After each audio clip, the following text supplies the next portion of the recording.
अगर तुझे करना ही सच्चा व्यापार करना है तो तू भगवान के साथ व्यापार कर।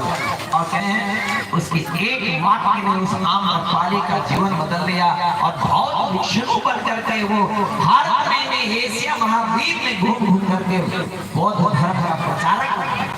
क्या था? सत्संग का प्रभाव था, जो सत्संग व्यक्ति के जीवन को बदल देता है। सत्संग ही सच्चा सौदा है, सत्संग व्यापार है। इस संसार का जो सबसे अच्छा सौदा है, अच्छा व्यापार है, माताओं बहनों भाइयों, वो सत्संग है। इसीलिए बाबा गोस्वामी दास जी ने कहा, कथा में आए, सत्संग में आए तो ध्यान से सुनिए, सुनने के बाद समझिए, समझने के बाद उसको जीवन में उतारिए।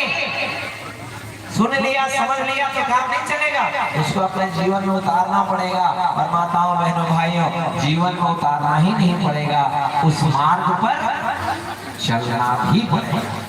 जब आप चलने के लिए तैयार हो जाएंगे तब ये सत्संग आपको लाभ पहुंचाएंगे। वरना लाख सुन लो, लाख समझ लीजिए, लाख आप हृदय में धारण कर लीजिए, और जब जीवन में नहीं उतार के उस पर नहीं चल पाए तो ये सत्संग व्यर्थ जाएगा। और ये 5 दिनों की जो कथा चल रही है, आज की जो कथा है वो इसी प्रकार की है। उसको आप अपने जीवन में उतार कर, अपने जीवन में उतार करके उस मार्ग पर चलने का प्रयास करिए। अगर आप करने में सक्षम हो गए तो फुल गारंटी है आपका जीवन बदले बिना नहीं रह सकता। आज भारत देश में विश्व के 25 करोड़ लोग ऐसे दिव्य सत्संग को प्राप्त करके अखिल विश्व गायत्री परिवार के दिव्य संगठन से जुड़कर, जो कि विश्व क्रांति करने का संगठन है, पूरे विश्व में भारतीय संस्कृति को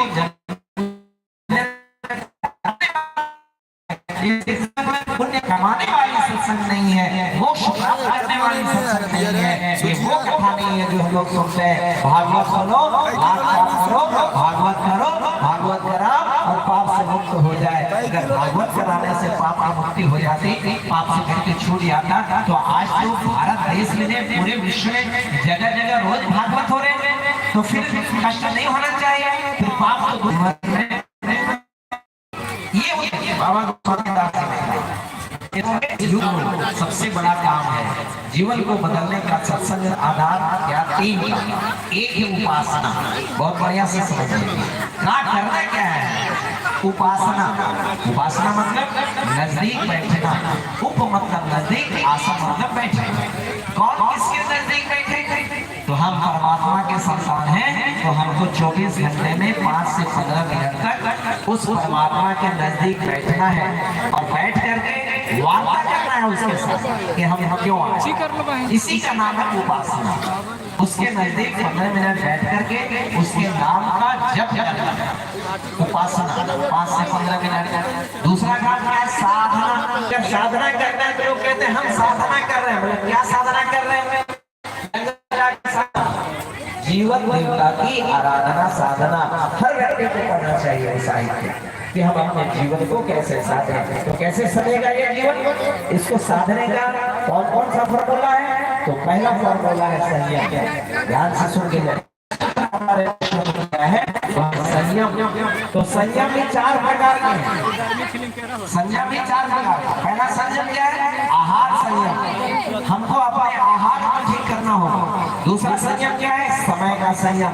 24 घंटे भगवान ने दिया है, इस समय को मैनेज करिए, समय को बर्बाद मत करिए, एक एक क्षण का उपयोग करिए।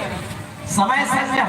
अर्थ संयम, जो 30 दिन आप कमाते हैं उस कमाए के उस पैसे को अनर्गल खर्च मत करिए, फैशन में बर्बाद मत करिए। व्यसन में बर्बाद और फैशन में कौन? हमारी बेटियां, हमारी बहुएं फैशन में तमाम पैसा लाते रहते हैं, तमाम कितना।